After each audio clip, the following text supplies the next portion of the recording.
네, 다음 소식으로 넘어가 보도록 하겠습니다. 북한 귀순병사 오청성 씨, 이제는 미음과 물김치 식사가 가능할 만큼 굉장히 건강이 빠른 속도로 회복되고 있다고 합니다. 일단 굉장히 반가운 소식인 것 같아요. 네, 맞습니다. 제가 볼 때는 거의 기적 같은 일인 것 같아요. 그렇게 가까운 거리에서 총상을, 그것도 한 발도 아니고 한 4-5발 정도를 맞았다고 얘기를 하고 있지 않습니까? 더군다나 몸속에서는 이 탄두가 하나만 발견이 됐고 나머지는 거의 관통상이었던 것 같거든요. 그 정도 상황이었는데 이렇게까지 회복했다고 하는 것은 거의 기적이라고 볼 수 있고요. 그러니까 일반실로 이 중환자실에서 일반실로 내려보냈다고 하는 것 자체가 이미 병사가 많이 회복되고 있다고 하는 증거일 것 같고, 특히나 이제 우리가 병원에서 환자 치료할 때 중환자실에 가족이나 아니면은 친지가 있었던 분들, 그런 경험을 해보신 분들은 아시겠지만 일단 사람이 뭘 먹기 시작한다는 의미는 그렇죠. 상당히 많이 회복되고 있다고 하는 네. 아주 중요한 증거거든요. 그렇죠. 예. 그러니까 지금 이제 미음도 먹고 그다음에 뭐 두부같이 물렁물렁한 음식이라든가 또 김치 국물 같은 것도 먹고 있다고 하는 얘기가 들릴 정도면은, 이 정도면은 이제 많이 회복돼 가고 있다, 이렇게 희망을 우리가 가져도 될 것 같다는 생각이 듭니다. 네. 자, 아주대병원 관계자가 이렇게 증언을 했습니다. 들어보시겠습니다. 지금은 말씀드린 단계라가지고 거의 죽음을 후회한 정도고, 그 단계 지나면 이해가 되고 그냥 죽까지나. 네. 근데 이제 치료비가 만만치 않더라고요. 지금 뭐 추산되는 것만 한 1억 정도 넘는 걸로 알고 있는데, 이거 치료비는 누가 내니까? 그거는 이 병사가 어느 정도 알고 있느냐에 따라서 결론이 좀 바뀔 것 같아요. 1차적으로는 이제 무언가 북한의 고위급 정보, 그러니까 기밀이라고 해당할 수 있는 정보까지 알고 있다면 신병을 이제 국정원이 관리를 하게 되고요. 그럼 이제 국정원이 관련된 치료비를 이제 제공을 하는 거고, 그리고 이제 그 정도의 군사기밀 정도는 알고 있지 않은 그냥 일반 귀순병으로 처리가 된다면 통일부에서 이제 치료비를 내게 되는데, 이제 곧 이제 이 아주대병원에서 이제 국군병원으로 이송이 될 거고요. 그 전까지는 어쨌건 신병 안전을 철저하게 해야 되기 때문에 일반 병실 특실에 있지만 그 앞에 24시간 내 철통 보안 조치를 취하고 있는 그런 상황입니다. 아직은 이제 국정원 그 직원이 신문은 하지 않고 네, 그렇죠. 있다고 하죠. 아직 100% 회복이 되지 않은 상태니까. 그래서 제가 아까 가정적으로 많이 알고 있다면 이제 그렇게 해서 치료비 주체가 바뀔 수 있다는 겁니다. 그렇군요. 자, 일단 오 씨는 건강을 회복하고 있지만 북한은 발등에 불이 떨어진 것 같습니다. 물론 지금 그 남한을 향해서 노동신문 등을 통해서 우리 병사 돌려내라 이렇게 밝히고 있지는 않습니다만 여러 가지 조치를 취하고 있는데 도랑을 하나 팠다고 하죠. 네, 그러니까 북측 병사가 이제 우리 그 경계 너머까지 남측으로 뛰어왔다가 막 되돌아서 도망 들어가는 그런 모습을 보셨을 텐데, 그게 바로 이제 분계선입니다. 남북 간에. 그러니까 그 선 있는 곳에다가 지금 도랑을 파고 있는 겁니다. 거기 있는 차 바퀴가 걸렸던 데 바로 앞에다가 이 JSA 중립국 감독이 회의실인데요. 그 회의실 옆쪽으로 해서 도랑을 깊숙하게 한 1m 정도짜리를 파고 있다고 하는데. 1m요? 네. 굉장히 깊네요. 그러니까 지금 병사들이 거기서 뛰어넘어갈 정도가 못 되면은 결국 그 도랑을 들어갔다가 다시 나와야지만 이 남측으로 넘어올 수 있는 상황이 되는 거니까 앞으로 다시는 이런 일이 발생하지 않도록 하겠다고 하는 의지를 보여주는 것 같고요. 또 72시간 다리에 있는데도 통문을 설치해서, 통문이라고 하면은 이번에 이제 집차가 그대로 통과하는 과정들을 다 영상으로 보시지 않았습니까? 근데 그대로 통과하지 못하고 거기서 일단은 차가 멈춰서서 그 관문을 통과하고 난 다음에 할 수 있도록 아예 차량 자체가 그냥 통과되지 못할 수 있도록 하는 그런 이제 문을 설치하는 작업을 지금 또 하고 있다고 합니다. 근데 북측에서 이렇게 예민하게 반응하는 이유는 제가 볼 때 크게 두 가지 이유인데요. 첫째로는 북한 입장에서 보면은 전 세계적인 망신을 당하거나 다름이 없는 거예요. 그러니까 북한 체제가 얼마나 허술한지를 다른 지역도 아니고 DMZ도 아니고 JSA 지역에서 이 중립국에서 관리하는, 유엔군에서 관리하는 지역으로 북한군 병사가 뛰어넘어왔단 말이에요. 총상을 맞으면서까지. 그러니까 전 세계에서 북한 체제가 얼마나 지금 허술한지를 전 세계 모든 국가한테 보여준 것이나 다름없다고 하는 게 하나가 있고요. 또 하나 의미는 북한군 내부의 동요가 굉장히 심할 수 있다는 겁니다. 왜냐하면 그러니까 북한에서 가장 아마 경계가 철저한 곳이 JSA 지역이었을 거예요. 근데 이 지역을 북한군 병사 한 명이 집차로 그냥 뚫고 넘어간 거예요. 그러니까 북한군 병사들이 생각할 때는 나도 얼마든지 넘어갈 수 있다고 하는 생각들을 할 수 있을 거라는 거예요. 이런 면에서 볼 때 북한 쪽에서 볼 땐 굉장히 이번 일은 좀 뼈아픈 사건이라고 볼 수 있고, 그런 것들을 다시 만들지 않겠다고 하는 그런 의지들을 이렇게 막 도랑도 파고 네. 뭐 통문도 설치하고 이러면서 보여주는 것 같습니다. 뭐 도랑을 팠지만 그 자유를 향한 의지야. 이제 앞으로 탱크를 몰고 올지 비행기를 타고 넘어올지 누가 알겠습니까? 저런 1m 깊이의 도랑으로는 자유를 향한 그 마음을 절대 이기지 못한다는 사실을 좀 알았으면 좋겠고요. 일단 우리가 지금 대북 확성기 방송을 그동안 하다가 좀 중단하고 좀 뜸한 지경이었는데 이번 소식들을 대북 확성기 방송을 통해서 북한에 네. 고스란히 알리고 있다면서요. 사실 이건 굉장히 우리나라 입장에서 보면 또 좋은 호재이기도 하죠. 그 JSA를 통해서 일단 넘어오는 과정에서 북한 측에서 총을 쏘는 과정까지 다 보여준 상황에서도 넘어와서 결국 생명을 건지지 않았습니까? 예. 그 과정을 알려주면서 뭐 사실 자유대한민국으로 넘어오는 게 좋다는 취지의 방송을 한다면 북한 내부도 충분히 동요될 가능성이 있고요. 사실 북한에서 아까 조금 전에 말씀하셨던 것처럼 이번 과정 너무 치명적이었기 때문에 제대로 된 항의도 안 하잖아요. 왜냐하면 본인들이 총까지 쏜 영상이 다 공개된 상황에서 우리가 뭘 납치했다라거나 이런 쪽으로 이제 더 이상 주장을 못할 상황까지 연출이 됐기 때문에 북한 입장에서 굉장히 뼈아픈 거고요. 다만 이번에도 또 아까 그 통문 설치나 도랑 파는 것들이 또 정전협정 위반의 소지도 분명히 있어요. 이제 이런 부분들에 문제가 있다면 문제 제기는 확실하게 좀 하는 게 좋을 것 같고요. 왜냐하면 옛날에 도끼발행 사건 이후에 그러니까 시야를 방해하는 걸 설치를 못하게 돼 있어요. 예. 양쪽 다 뻥 뚫린 상태로 보게 해놨는데 그거를 스스로 지금 막겠다고 하고 있는 거기 때문에 거기다 또 기관총까지 또 증강해서 배치한다고 하고요. 그 안에는 원래 중화기도 설치를 못하고 권총으로만 해야 되는데 그날 사실 오창성 그 기준벽이 넘어올 때도 AK 소총을 쏘는 걸 저희 눈으로 보지 않았습니까? 그렇죠. 그런 부분에 대해서 확실하게 좀 항의 표시를 더 하는 게 좋지 않을까 개인적인 생각도 좀 드네요. 예. 네. 하여튼 이 북한 이 문제 병사 빨리 회복해서 북한의 실상에 대해서 우리에게 좀 낱낱이 더 생생한 얘기를 좀 해줬으면 좋겠습니다. 자, 두 분 말씀 잘 들었습니다. 네, 두 분 모셨는데요. 백성문 변호사, 김성환 시사평론가와 함께하겠습니다. 네, 안녕하세요. 안녕하세요. 네, 박근혜 전 대통령의 재판이 42일 만에 재개됐지만 박 전 대통령이 불출석하면서 23분 만에 종료가 됐습니다. 대신 재판부는 내일 재판을 다시 열어서 걸석 재판 여부를 결정하겠다 이렇게 밝혔는데요.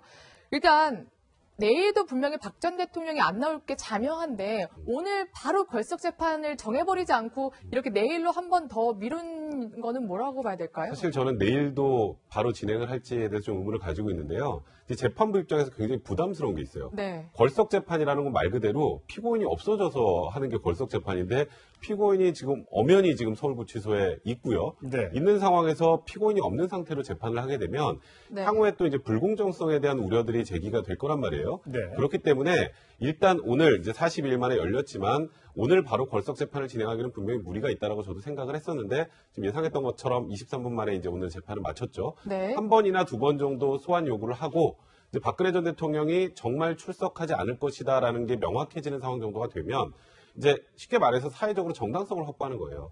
그러면 이 정도 되면 피고인이 없는 상태에서 국선 변호인 5명만 가지고 재판을 진행해도 된다. 그럴 수밖에 없다. 이런 정도의 정당성 확보 차원에서 일단 오늘은 걸석 재판을 진행하지 않았고요. 원래 오늘 이미경 그 부회장이 과거에 이제 뭐 변호인 등 네.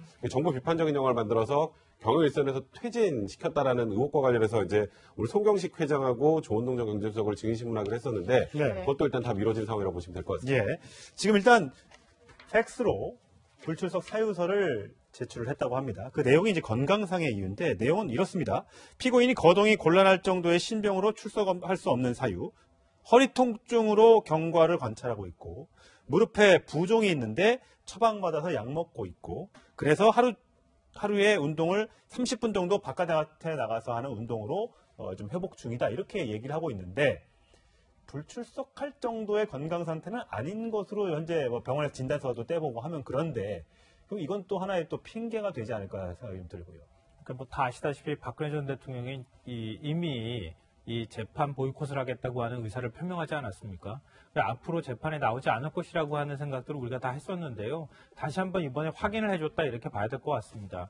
말씀하신 것처럼 오늘 오전 7시에 갑자기 서울구치소 측에 건강상 이유 때문에 재판에 참석할 수 없겠다 이렇게 불출석 사유서를 제출을 했는데 그 사유를 보면 사실 지난번에 병원에서 정확하게 진단을 받았을 때도 이건 퇴행성 질환이다. 노인 나이가 들어가면서 예. 나타나는 그냥 어쩔 수 없는 현상에 가깝다라고 하는 진단 결과가 나왔는데도 이걸 가지고 사실 재판에 건강상 이유로 못 나오겠다고 얘기하는 것은 이전에 박 전 대통령이 얘기했던 것처럼 이번 이제 재판을 정치 투쟁화하겠다라고 하는 의사를 이번에 다시 한번 확인했다 이렇게 봐야 될 것 같습니다. 네.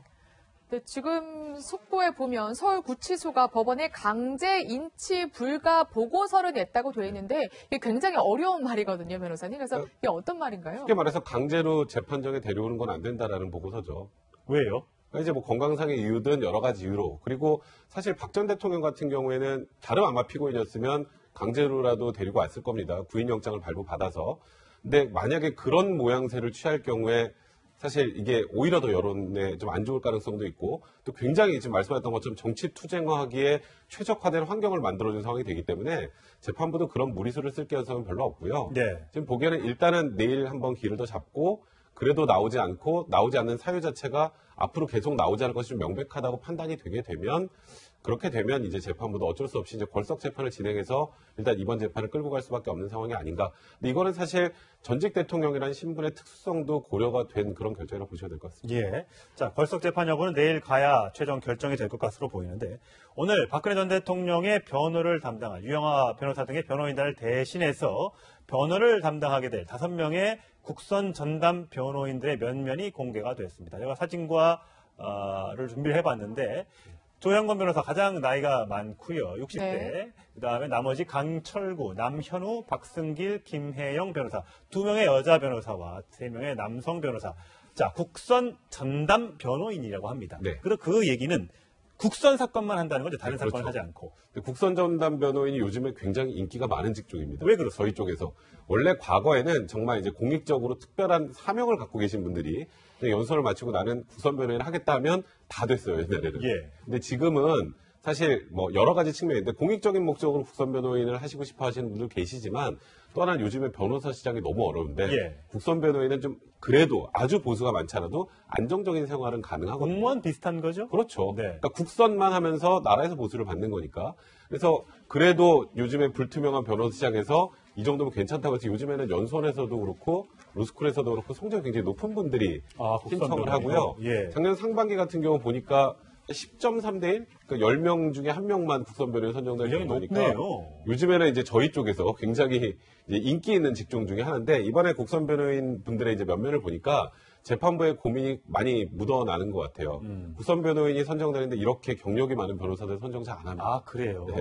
아. 그리고 이게 5명이나 선정이 돼서 이렇게 딱 보면 조용건 변호사를 필두로 해서 이렇게 전체적으로 팀을 짤 수 있는 정도의 수준의 변호사들로만 채워진 거라는 생각이 들고요. 경력이 꽤 길더라고요. 조 변호사는 이제 가장 선임인데 2006년부터 국선을 전담을 했으니까 네. 11년 차고요. 그렇죠. 그다음에 그 밑에 있는 강철구 변호사도 2008년부터 했으니까 거의 10년 차. 베테랑 국선 변호인을 꾸렸어요. 그런 분들 정도가 돼야 지금 이 박근혜 대통령의 그 어마어마한 기록과 효율적인 재판 진행, 거기다 박 전 대통령이 접견도 안 해줄 거라는 것도 어느 정도 예견이 돼 있는 상황이기 때문에 네.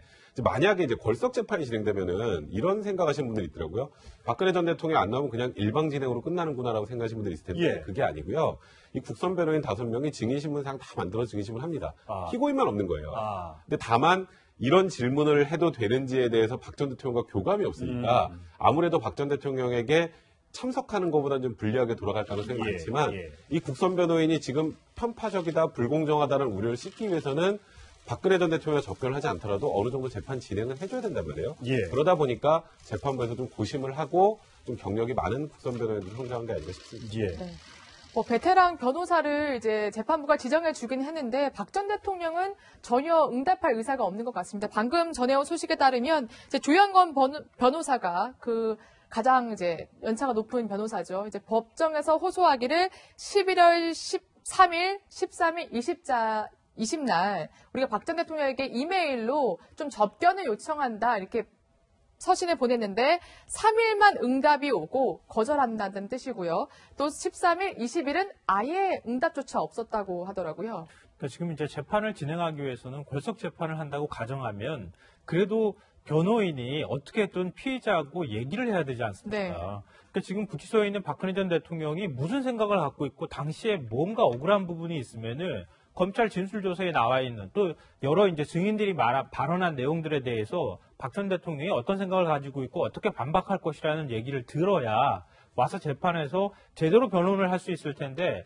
지금 접견조차 거부를 하고 있다는 거 아닙니까? 네. 그러니까 지금 방금 전에도 말씀하셨던 것처럼 11월 3일, 13일, 20일 이렇게 세 차례에 걸쳐서 직접 만나지는 못하고 구치소 측을 통해 가지고 우리가 접견을 원합니다라고 하는 서신을 보냈는데 첫 번째 11월 3일 보냈을 때 내가 정중히 접견을 거부한다고 하는 네. 답신이 왔는데 그 다음에 두 번 보냈을 때는 아무런 답신조차 지금은 없는 상황입니다. 예. 그러니까 박 전 대통령은 변호인하고 어떠한 소통도 지금 현재 원하지 않고 있는 것 같습니다. 예. 이렇게 만약에 돼버리면은 변호인은 변호인대로 국선 변호인이 현재 나와 있는 사건 기록을 토대로 해서 박 전 대통령을 변호하고 박 전 대통령은 그냥 혼자 계속 구치소 안에서 머무는 굉장히 이상한 상황이 연출될 가능성이 높아 보입니다. 예, 그동안 네. 박근혜 전 대통령이 몸이 좀 아프다고 하면 재판정에 많은 지지자들이 모였던 경험이 있는데 과연 박 전 대통령도 없는 재판에는 과연 몇 명의 지지자가 모여서 그 재판을 응원할지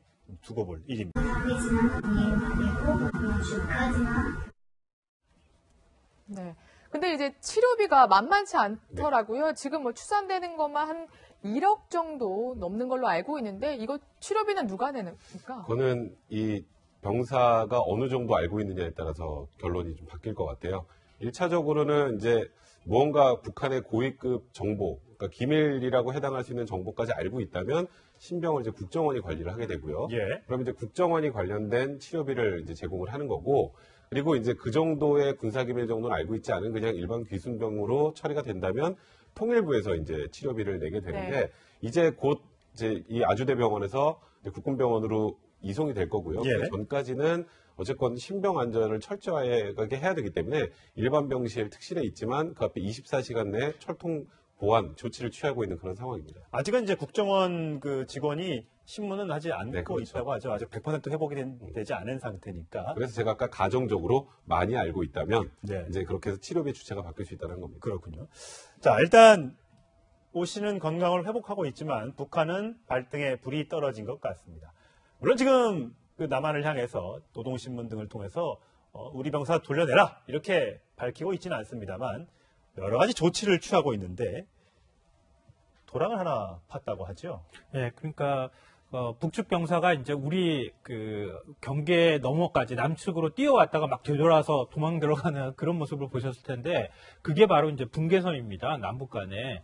그러니까 그 선 있는 곳에다가 지금 도랑을 파고 있는 겁니다. 거기에 있는 차 장소가 바퀴가 걸렸던데 바로 앞에다가 예. 네. 이 JSA 중립국 감독이 회의실인데요. 그 회의실 옆쪽으로 해서 도랑을 깊숙하게 한 1m 정도짜리를 파고 있다고 하는데 1m요? 네. 굉장히 깊네요. 그러니까 지금 병사들이 거기서 뛰어넘어갈 정도가 못 되면은 결국 그 도랑을 들어갔다가 다시 나와야지만 이 남측으로 넘어올 수 있는 상황이 되는 거니까 앞으로 다시는 이런 일이 발생하지 않도록 하겠다고 하는 의지를 보여주는 것 같고요. 또 72시간 다리 있는데도 통문을 설치해서 통문이라고 하면은 이번에 이제 찝차가 그대로 통과하는 과정들을 다 영상으로 보시지 않았습니까? 예. 근데 그대로 통과하지 못하고 거기서 일단은 차가 멈춰서서 그 관문을 통과하고 난 다음에 할 수 있도록 예. 아예 차량 자체가 그냥 통과되지 못할 수 있도록 하는 그런 이제 문을 설치하는 작업을 지금 또 하고 있다고 합니다. 예. 근데 북측에서 이렇게 예민하게 반응하는 이유는 제가 볼 때 크게 두 가지 이유인데요. 네. 첫째로는 북한 입장에서 보면은 전 세계적인 망신을 당하거나 다름이 없는 거예요.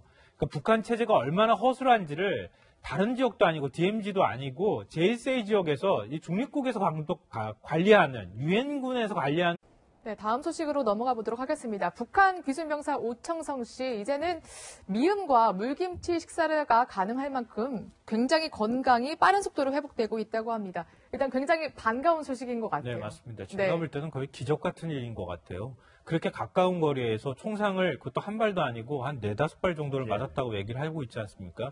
더군다나 몸속에서는 이 탄두가 하나만 발견이 됐고 나머지는 거의 관통상이었던 것 같거든요. 그 정도 상황이었는데 이렇게까지 회복했다고 하는 것은 거의 기적이라고 볼 수 있고요. 그러니까 일반실로 이 중환자실에서 일반실로 내려보냈다고 하는 것 자체가 이미 병사가 많이 회복되고 있다고 하는 증거일 것 같고 특히나 이제 우리가 병원에서 환자 치료할 때 중환자실에 가족이나 아니면은 친지가 있었던 분들 그런 경험을 해보신 분들은 아시겠지만 일단 사람이 뭘 먹기 시작한다는 의미는 그렇죠. 상당히 많이 회복되고 그렇습니다. 있다고 하는 네. 아주 중요한 증거거든요. 그렇죠. 예. 그러니까 지금 이제 미음도 먹고 그다음에 뭐 두부같이 물렁물렁한 음식이라든가 또 김치 국물 같은 것도 먹고 예. 있다고 하는 얘기가 들릴 정도면은 이 정도면은 이제 많이 회복돼 가고 있다 이렇게 희망을 우리가 가져도 될 것 같다는 생각이 듭니다. 예. 네. 자, 아주대병원 관계자가 이렇게 증언을 했습니다. 들어보시겠습니다. 지금은 말씀드린 단계여가지고 거의 죽음을 후회한 정도로 는 지역으로 북한군 병사가 뛰어넘어왔단 말이에요. 예. 총상을 맞으면서까지. 그러니까 전 세계에서 북한 체제가 얼마나 지금 허술한지를 전 세계 모든 국가한테 보여준 것이나 다름없다고 하는 게 하나가 있고요. 네. 또 하나 의미는 북한군 내부의 동요가 굉장히 심할 수 있다는 겁니다. 왜냐하면 그러니까 북한에서 가장 아마 경계가 철저한 곳이 JSA 지역이었을 거예요. 근데 이 지역을 북한군 병사 한 명이 집차로 그냥 뚫고 넘어간 거예요. 그렇죠. 그러니까 북한군 병사들이 생각할 때는 나도 얼마든지 넘어갈 수 있다고 하는 생각들을 할 수 있을 그렇겠죠. 거라는 예. 거예요. 이런 면에서 볼 때 북한 쪽에서 볼 땐 굉장히 이번 일은 좀 뼈아픈 사건이라고 볼 수 있고 그런 것들을 다시 만들지 않겠다고 하는 그런 의지들을 이렇게 막 도랑도 파고 네. 뭐 통문도 설치하고 이러면서 보여주는 것 같습니다. 뭐 도랑을 팠지만 그 자유를 향한 의지야. 이제 앞으로 탱크를 몰고 올지 비행기를 타고 넘어올지 누가 알겠습니까? 저런 1m 깊이의 도랑으로는 자유를 향한 그 마음을 절대 이기지 못한다는 사실을 좀 알았으면 좋겠고요. 일단 우리가 지금 대북 확성기 방송을 그동안 하다가 좀 중단하고 좀 뜸한 지경이었는데 이번 소식들을 대북 확성기 방송을 통해서 북한에 네. 고스란히 알리고 있다면서요. 사실 이건 굉장히 우리나라 입장에서 보면 또 좋은 호재이기도 하죠. 그 JSA를 통해서 일단 넘어오는 과정에서 북한 측에서 총을 쏘는 과정까지 다 보여준 상황에서도 넘어와서 결국 생명을 건지지 않았습니까? 예. 그 과정을 알려주면서 뭐 사실 자유대한민국으로 넘어오는 게 좋다는 취지의 방송을 한다면 북한 내부도 충분히 동요될 가능성이 있고요. 사실 북한에서 아까 조금 전에 말씀하셨던 것처럼 이번 과정 너무 치명적이었기 때문에 제대로 된 항의도 안 하잖아요. 왜냐하면 본인들이 총까지 쏜 영상이 다 공개된 상황에서 우리가 뭘 납치했다라거나 이런 쪽으로 이제 더 이상 주장을 못할 상황까지 연출이 됐기 때문에 북한 입장에서 굉장히 뼈아픈 거고요. 다만 이번에도 또 아까 그 통문 설치나 이 도랑 파는 것들이 또 정전협정 위반의 소지도 분명히 있어요. 이제 이런 부분들에 문제가 있다면 문제 제기는 확실하게 좀 하는 게 좋을 것 같고요. 왜냐하면 옛날에 도끼발행 사건 이후에 그러니까 시야를 방해하는 걸 설치 못하게 돼 있어요. 예. 양쪽 다 뻥 뚫린 상태로 보게 해놨는데 그거를 스스로 지금 막겠다고 하고 있는 거기 때문에 거기다 또 기관총까지 또 증강해서 배치한다고 하고요. 그 안에는 원래 중화기도 설치를 못하고 권총으로만 해야 되는데 그날 사실 오창성 그 기준벽이 넘어올 때도 AK 소총을 쏘는 걸 저희 눈으로 보지 않았습니까? 그렇죠. 그런 부분에 대해서는 확실하게 좀 항의 표시를 더 하는 게 좋지 않을까 개인적인 생각도 좀 드네요. 예. 네. 하여튼 이 북한 이 문제 병사 빨리 회복해서 북한의 실상에 대해서 우리에게 좀 낱낱이 더 생생한 얘기를 좀 해줬으면 좋겠습니다. 자, 두 분 말씀 잘 들었습니다. 네, 두 분 모셨는데요. 백성문 변호사, 김성환 시사평론가와 함께하겠습니다. 네, 안녕하세요. 안녕하세요. 네, 박근혜 전 대통령의 재판이 42일 만에 재개됐지만